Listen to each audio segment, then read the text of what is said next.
Bonjour tout le monde. Je suis contente d'être en direct de l'Autriche avec nos entraîneurs des équipes féminines et masculines du Québec. Donc, allô la gang, comment ça va? Salut, Bien, tout ça le va, ça monde. va. Bon, on va commencer avec une question facile. Jonathan, comment ça se passe chez les gars? Le premier bloc du stage est terminé. Comment ça se passe?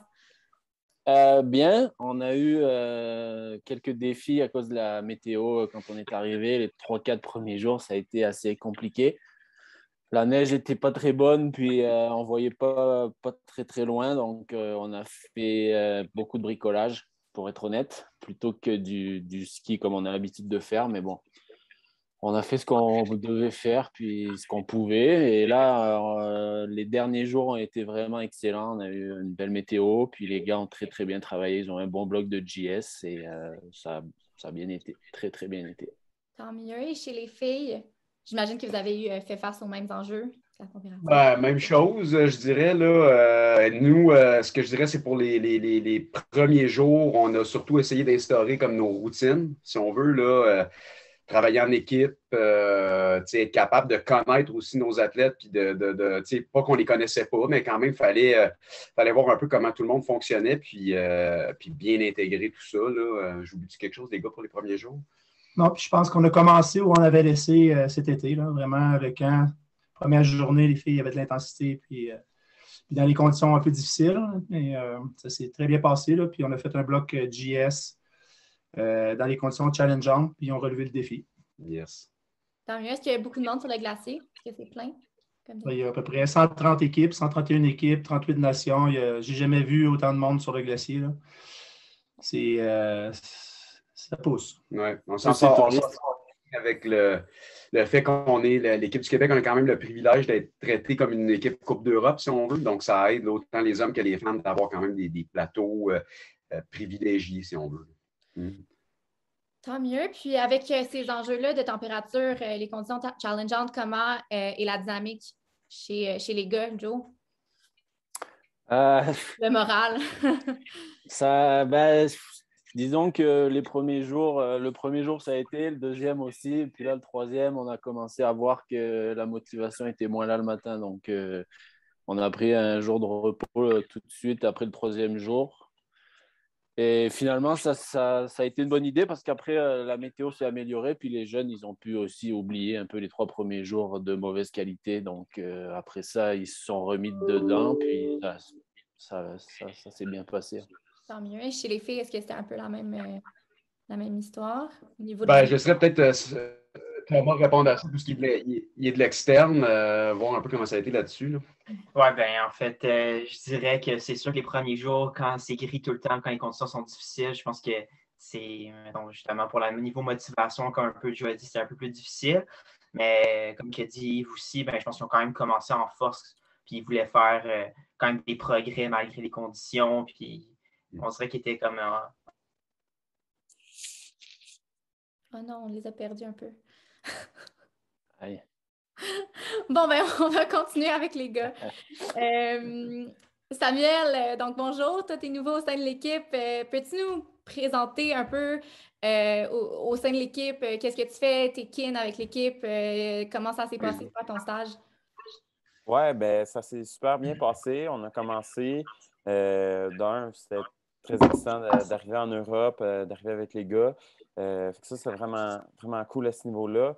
Après ça, mon rôle au sein de l'équipe, c'est vraiment d'assurer tout ce qui est préparation physique hors neige, puis d'assurer un suivi avec les gars aussi de la charge. On est en train de travailler à essayer d'optimiser les outils qu'on utilise justement pour mieux suivre l'état de fatigue puis l'état de forme des différents gars.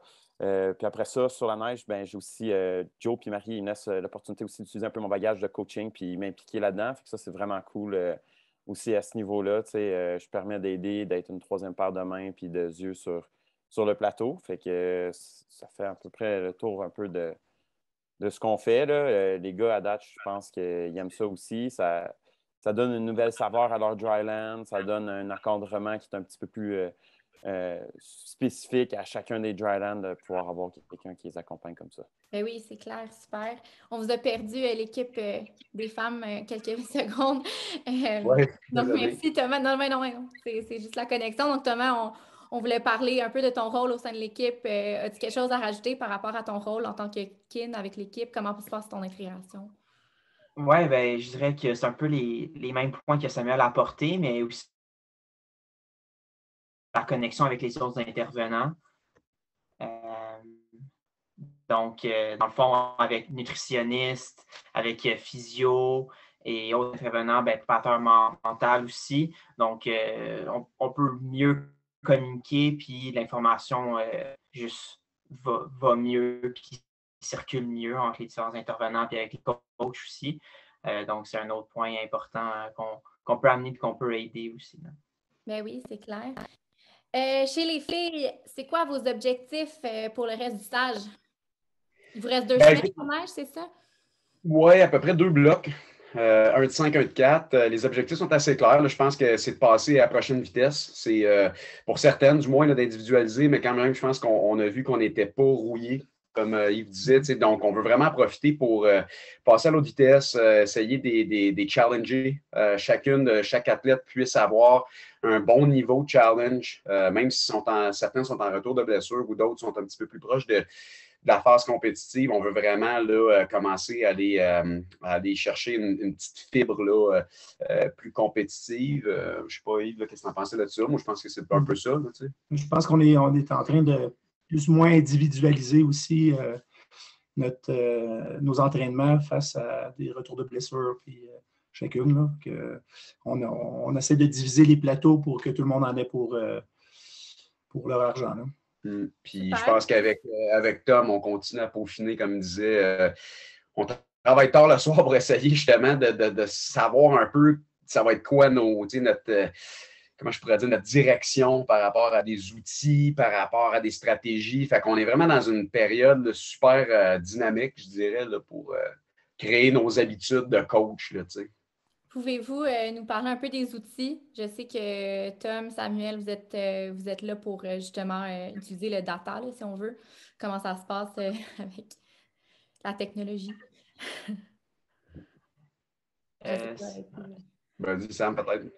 Oui, on a commencé à intégrer Push. Donc, ça, c'est un accéléromètre qui nous permet d'évaluer un petit peu plus de façon objective les performances des gars. Donc, on utilise 3 contre-sauts. Il y a encore quelques petites coquilles, c'est à peaufiner. On travaille justement à essayer d'avoir le système qui va être le plus efficace, puis va surtout nous permettre de prendre les décisions le plus rapidement possible.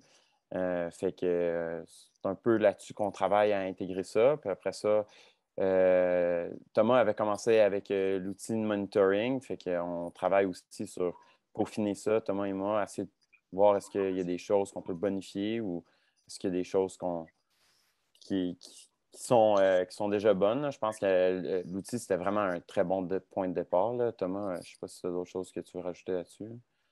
Peut-être d'autres outils que tu vois. Oui, c'est ça.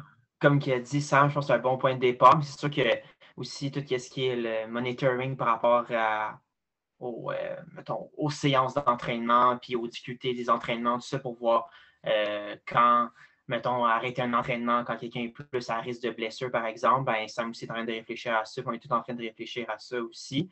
Donc, j'ai eu quelques discussions avec Francis CCI par rapport aussi à l'outil qu'on a, le ProTerm, qui peut être vraiment intéressant aussi à utiliser puis à naviguer là-dedans. Fait qu'on est plus vraiment en développement puis en apprentissage aussi des outils technologiques.